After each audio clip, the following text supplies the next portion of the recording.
Hey, let's resume this.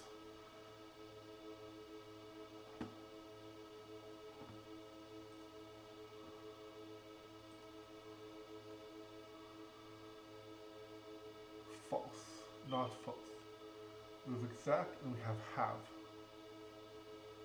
Um, what is a hint here?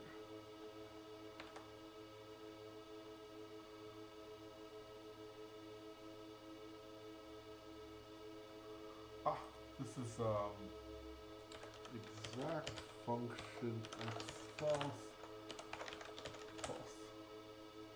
No, x. There we go. False implies anything.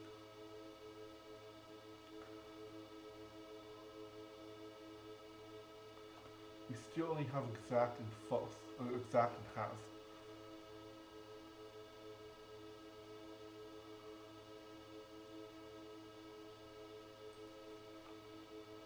Well, so exact function s gives us an s. How do we get a b out of this?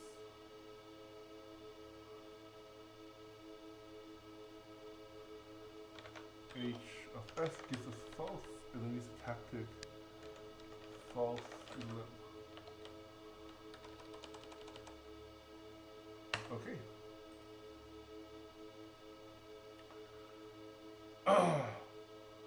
Not p.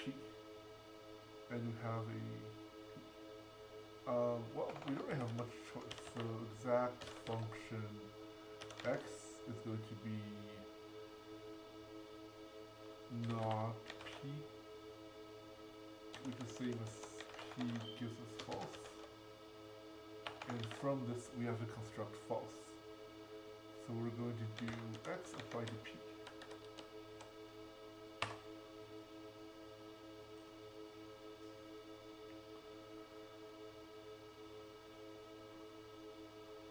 Still only exact and have.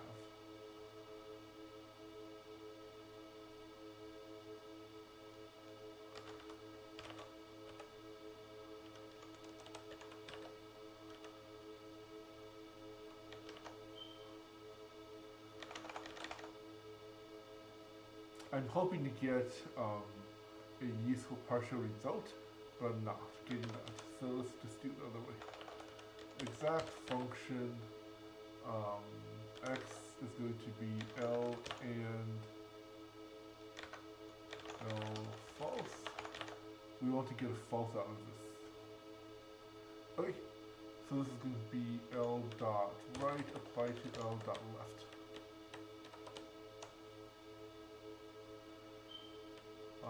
Except it's not called L, we call it X.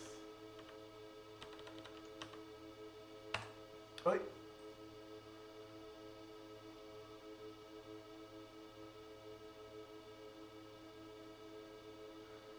Well, so exact function, and we have to get a false out of this. So h1 of b gives us an s, and h2 of that gives us false.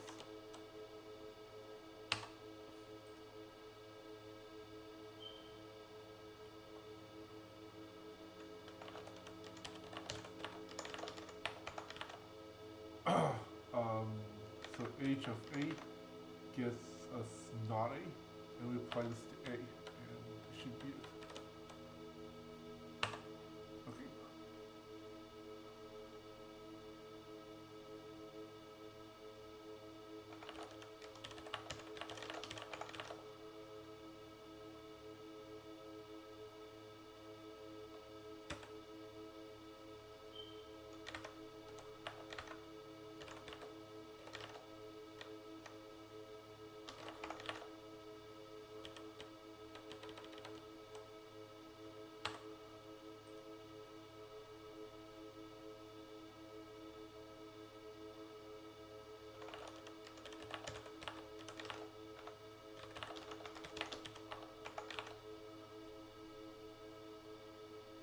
We want to get false.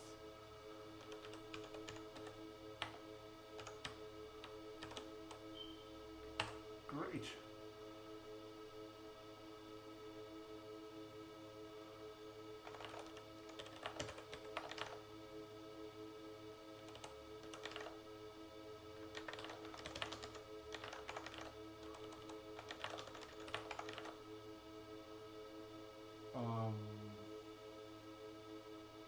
So h of x dot left, this gives us an a. H right of that.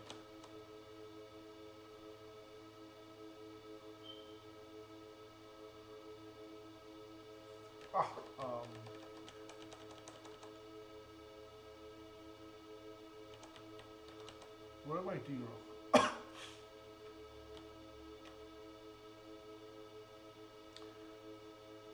There's no such thing as h dot right. I'm confused. Wait, h applies to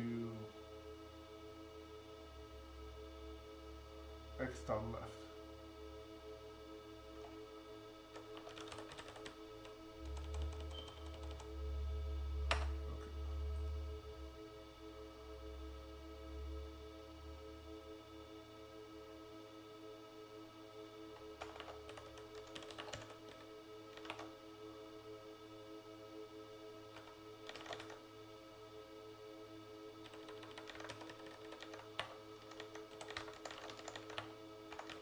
We have to get false somehow. So it's h applied to, I think this does it.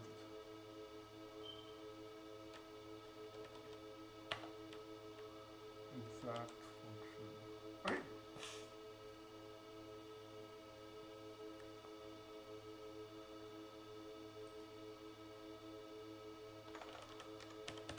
Exact function.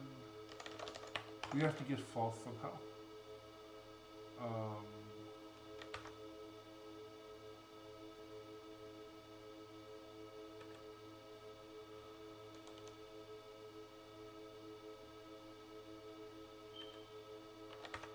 I need a not a. Right, but I have an a. How do I construct a not a? A not a is an a false.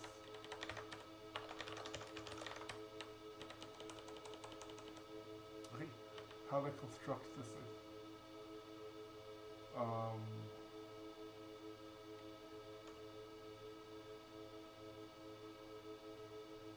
Well, if you give me a function f that is this thing here, I'm going to apply f to the a that I got.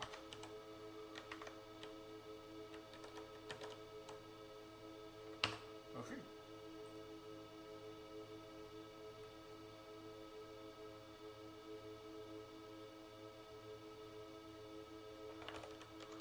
Exact function. fb is something that does b to false, and we're going to do h.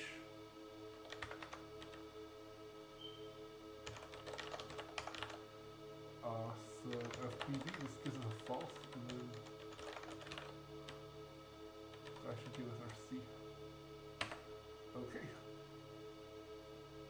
Alright, let's just continue pushing this through.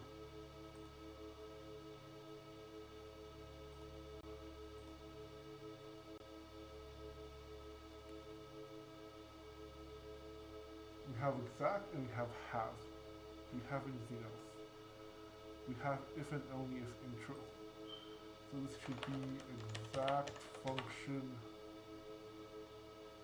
No, exact if and only if intro. S goes to J is HSJ, HJS. Okay. Right, left side and right side. Okay.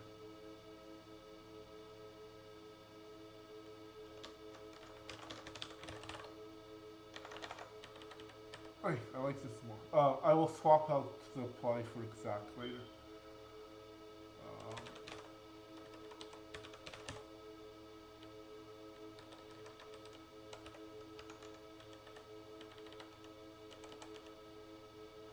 Okay.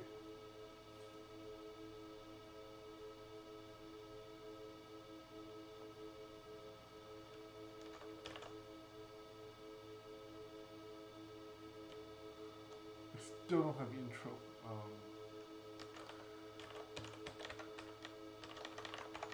We have to get an R out of this somehow. R is going to be h1.mp of a q. Q H2 is going to be H2 of P.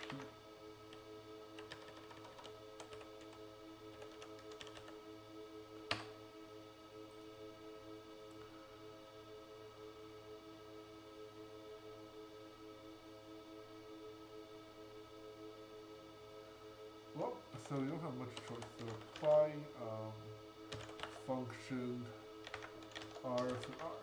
We want a Q. We want something of the type Q. Right. So we want to apply H2 to a P. Something of type P. And we're going to do this by, we have an R. We can do this by h1.mgr of R.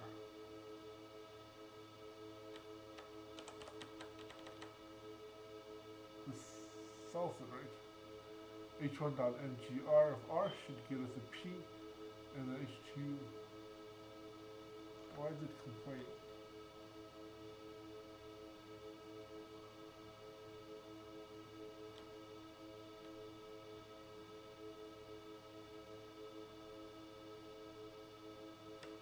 Oh, it's called MPR.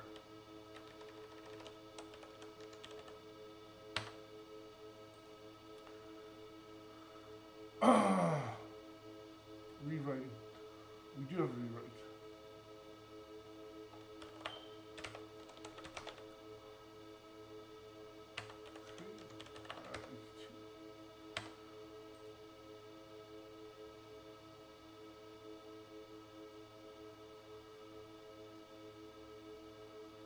With exact, repeat, have, and rewrite.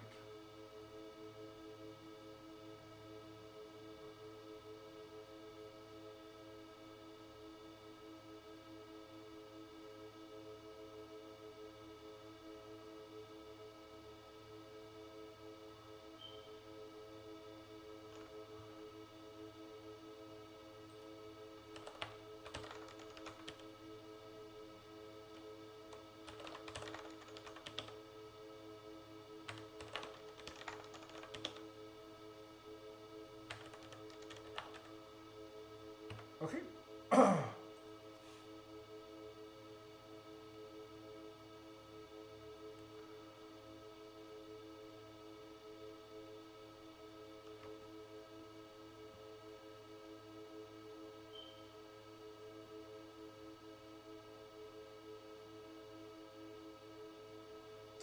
Yeah, so this problem is brutal, and what we're going to do is just split this into 4 parts.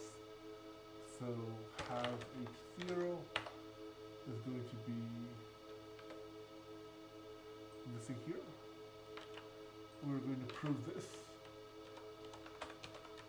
and prove this.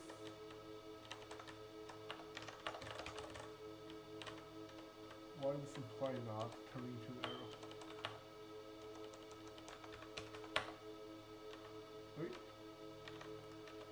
I'm bothered by this. H1 is going to the same thing here, but flip.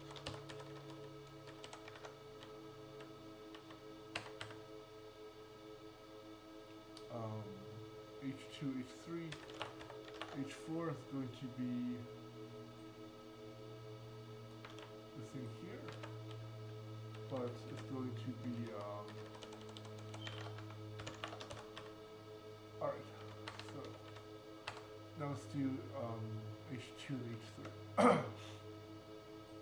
So we're going to copy this in here. H2 is going to be we're going to do this.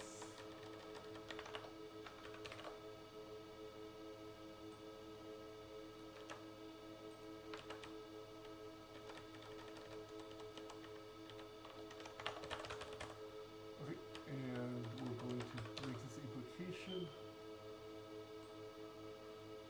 H2, H3.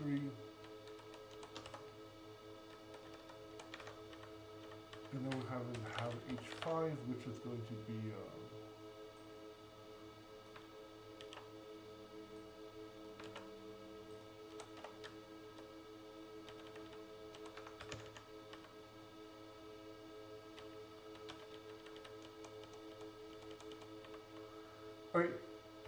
And then, assuming we have all of this, we only have exactly half. So assuming we have all of this, we should then be able to finish it with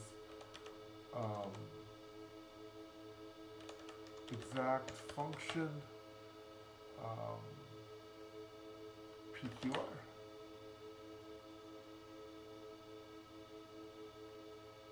No, we don't even need that. We just need if.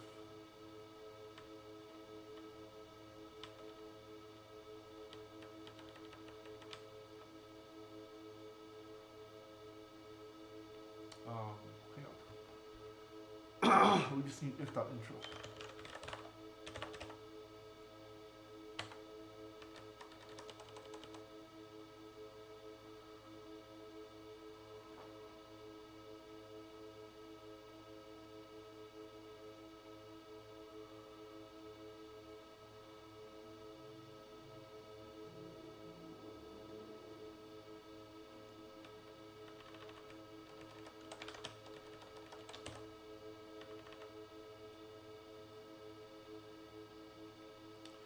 Okay, so this here would finish it if we proved all this. Okay, so now let's move backwards.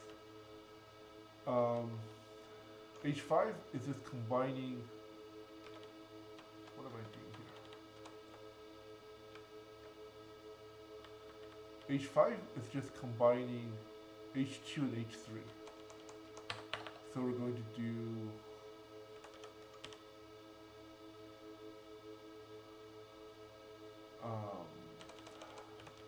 exact function. We're going to take a QPR, and then we're going to do this.intro. H2 applied to QPR, and H3 applied to QPR.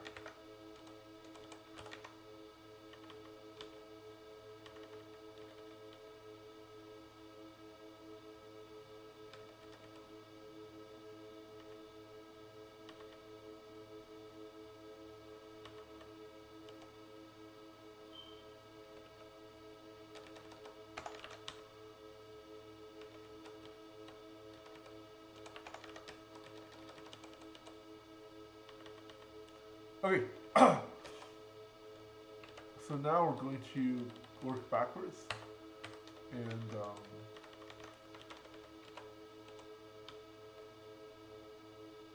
this one here, we grab a QPR, and we grab a Q, and this is H0 of this, and H1 of this. Okay, so now we do the actual proofs.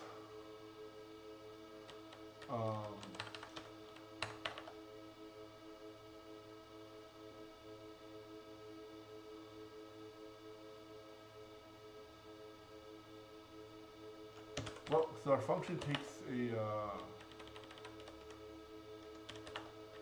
we're going to take a QPR, and we're going to take a RQ, and we need to get a P and a Q, so it's an n.intro.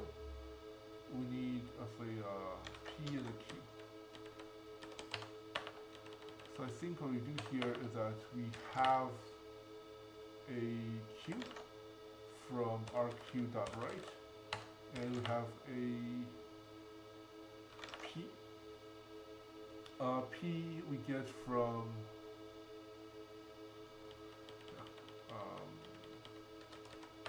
we have an R from RQ.left. How do we get a P?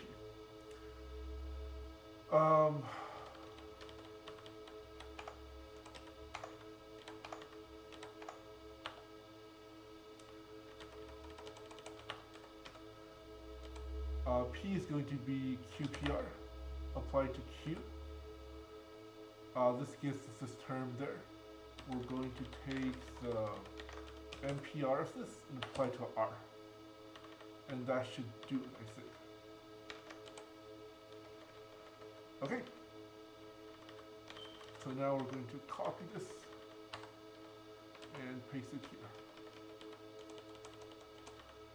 We get a QPR. Here we get a PQ. we want to get an R. This is pushing this forward, and I think this does it.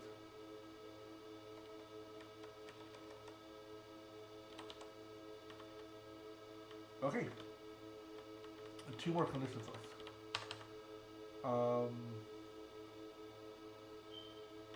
Yeah, let's just copy this template again and see how far it gets us. So QPR, here's the Q. Alright, so the Q is easy. We have that already. How do we get the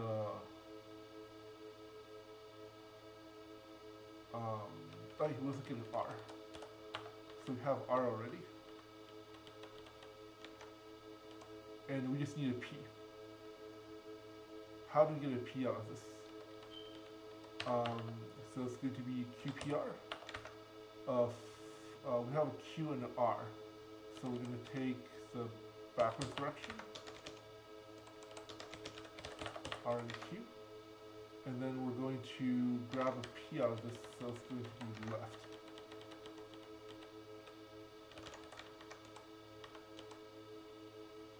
Okay. And this one here, exact function QPR, QP, QPR.mp, and .intro PQ, .write.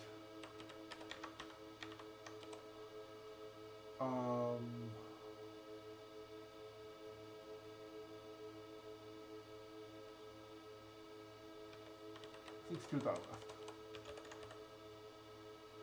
Okay, level completed. So we split this, we took this problem, we split so we did this, getting us 2 directions, and then the right hand side of this, we split it 2 each again. So that's how we got H0, H1, H2, H3. Then we combined it to get H4, H5, and then we combine it one more time to get the final thing.